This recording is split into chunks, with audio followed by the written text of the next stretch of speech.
দর্শক, যারা আহমদ শফি রহিমাহুল্লাহর হেফাজতকে শহীদ করেছেন, যারা হেফাজতকে লুটে পুটে খায়, তাদের ব্যাপারে এবার মঞ্চে মুখ খুললেন এই প্রথম ইতিহাসে এই প্রথম তাদের ব্যাপারে, দালালদের ব্যাপারে, যারা হেফাজত নামক এই দ্বীনি সংগঠনটাকে বিক্রি করে খায়, এই সংগঠনটার উপরে ভর করে দালালি করে বেড়াচ্ছে, তাদেরকে কঠিন ধোলাই দিলেন আমাদের সবার প্রিয় বক্তা নোমান কাসেমি হাফিজাহুল্লাহ তাআলা। আসলে নোমান কাসেমির মতন বলিষ্ঠ কণ্ঠস্বর মানুষ, সাহসী মানুষ আমাদের এই অঙ্গনে বেশি প্রয়োজন। চলুন শুনে আসি দালালদের ব্যাপারে কি বলেছেন আমাদের সবার প্রিয় নোমান কাসেমি সাহেব হুজুর। জমিয়তের নেতারে বানাইছেন হেফাজতের নেতা, সে টানে হেফাজতকে জমিয়তের দিকে। খেলাফতের নেতারে বানাইছেন হেফাজতের নেতা, সে টানে খেলাফতের দিকে। আরেকজনকে বানাইছেন আরেকটা নেতা, সে টানে তার দিকে। না, আমরা চাই না অরাজনৈতিক হেফাজত। অরাজনৈতিক থাকবে, আওয়ামী লীগ ফ্যাসিস্ট হবে, হেফাজত আঘাত করবে। বিএনপি ফ্যাসিস্ট হবে, হেফাজত প্রতিহত করবে। খোদার কসম, কোন রাজনৈতিক নেতা আমরা হেফাজতে দেখতে চাই না।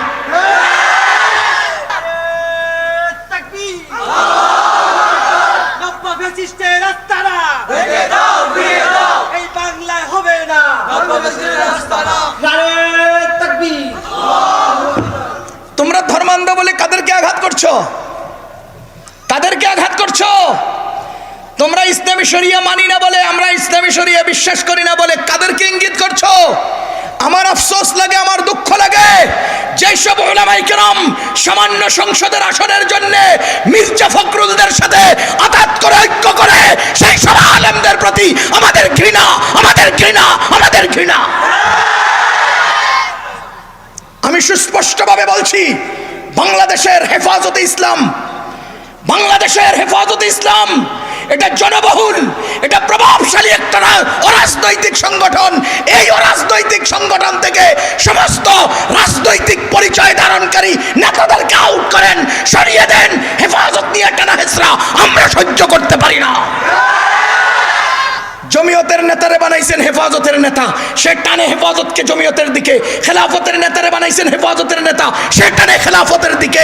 আরেকজনকে বানাইছেন আরেকটা নেতা, সে টানে তার দিকে। না, আমরা চাই না অরাজনৈতিক হেফাজত। অরাজনৈতিক থাকবে, আওয়ামী লীগ ফ্যাসিস্ট হবে, হেফাজত আঘাত করবে। বিএনপি ফ্যাসিস্ট হবে, হেফাজত প্রতিহত করবে। খোদার কসম, কোন রাজনৈতিক নেতা আমরা হেফাজতে দেখতে চাই না। আমি আজকে মুফতি বশিরুল্লাহ সাহেবকে স্পষ্ট বলেছি যে হেফাজতকে তামাশার পাত্র বানাবেন না। আজকে বলেছি, আজকে মাগরিবের পর, হেফাজতকে তামাশা বানাবেন না। হেফাজতের অধীনে কোন রাজনৈতিক নেতার কোন প্রশ্ন আমরা সহ্য করতে রাজি না। একটা রহস্য বুঝেন, আওয়ামী লীগের ক্ষমতার সময় আওয়ামী লীগ ইসলাম চালাইছে তরিকত ফেডারেশনকে দিয়া, আর বিএনপির ক্ষমতার সময় বিএনপি ইসলাম চালিয়েছিল জামাত ইসলামকে দিয়া। কওমি উলামায়ে কেরাম বিএনপিকেও সহ্য করে নাই, আওয়ামী লীগকেও সহ্য করে নাই। দুই দলের মাঝখানে থেকে যে ইসলাম বিরোধী কাজ করেছে তার বিরুদ্ধে কওমি আলেমরা সংঘবদ্ধ হয়েছে। আজকে জামাত ইসলাম আলাদা হয়েছে, বিএনপি কওমির দালালদেরকে সাথে নিয়েছে।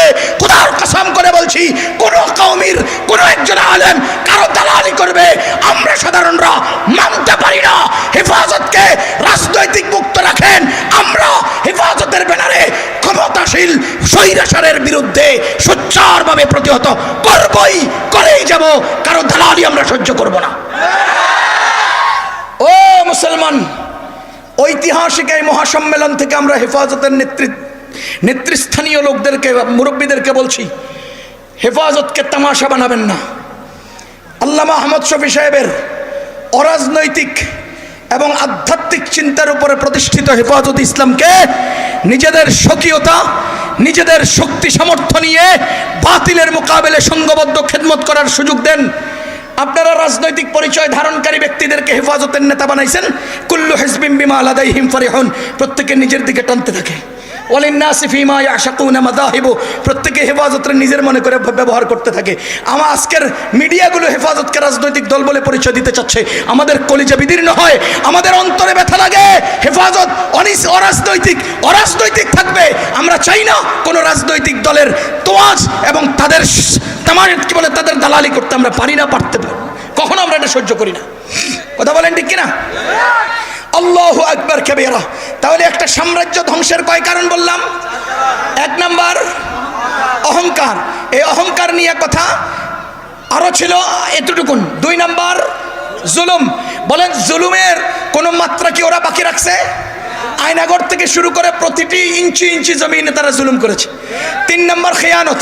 প্রত্যেকটা টেবিলে এমনকি ত্রাণের সামগ্রী পর্যন্ত তারা খেয়ানত করেছে, চুরি করেছে। 4 নাম্বার মিথ্যা এবং ধোঁকা। মানুষকে মিথ্যা আর ধোঁকার মধ্যে সব সময় নিমজ্জিত করে রেখেছে। সব সময় মিথ্যা ওয়াদা, মিথ্যা কথা তারা বলে গেছে। সুতরাং এই 4 কারণে সাম্রাজ্য ধ্বংস হয়। আগামী সাম্রাজ্যবাদদেরকেও বলছি, এগুলোকে ভোট করে জনগণের হয়ে, জনগণের মাঝে, জনগণের জন্য রাজনীতি করবেন। জনগণের বুকে বসে জনগণের রক্ত চুষা রাজনীতি যদি করেন, জনগণ আপনাদের টুটে ছিঁড়ে ফেলবে ইনশাআল্লাহ।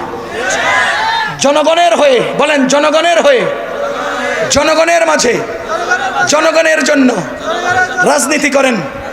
জনগণ বুকে আর মাথায় রাখবে। জনগণের বুকে বসে জনগণের রক্ত চুষা রাজনীতি করবেন, জনগণ চোখ উখড়ে ফেলবে। আল্লাহ আমাদেরকে কথাগুলো বুঝার তৌফিক দান করুন। ওয়া আখিরু দাওয়ানা আনিল হামদুলিল্লাহ। নোমান কাসেমি সাহেবের মতন মানুষদেরকে আমাদের এই অঙ্গনে খুবই প্রয়োজন। এরকম সাহসিকতার পরিচয় বর্তমান যুগের আলেমরা দিতে পারে না। ও নোমান কাসেমি এখন সত্য কথা বলেছে, এই জন্য সে দালাল, এই জন্য সে ভালো না, এই জন্য তার বয়ান শুনবে না, তাকে ভালো লাগবে না, তাকে দাওয়াত দেবে না। জি না ভাই, উনি চরমোনাই বলেন আর যা বলেন, জামাত বলেন বা হেফাজত বলেন, সবার ক্ষেত্রে উনি ওনার জবানকে উচ্চ রাখে এবং জবানকে সঠিক জায়গায় ব্যবহার করার চেষ্টা করে। এটাই প্রমাণ। কোনো এক সময় নোমান কাসেমি সাহেব চরমোনাইয়ের বিরুদ্ধে অনেক কথা বলতো, আমি এটার প্রতিবাদ করতাম, অথচ বুঝতে পারিনি যে ওনার আসলে হৃদয়তা আছে, ওনার হৃদয়তা আছে, কিন্তু উনি চাচ্ছে যে যেন এটা ফসিহ হয়, এটা পরিশুদ্ধ হয়, এটা মানে ভালো হয়, সুন্দর হয়, এটা চাচ্ছে উনি। আজকে ওনার আমি মনের আকাঙ্ক্ষাটা, আজকে মনের মানছাটা আমি বুঝতে পেরেছি। ওনার শুধু টার্গেট, আশা প্রত্যেকটা জিনিস যেন একদম আকীদাগতভাবে একদম পরিশুদ্ধ হয়ে যায়। সালামু আলাইকুম।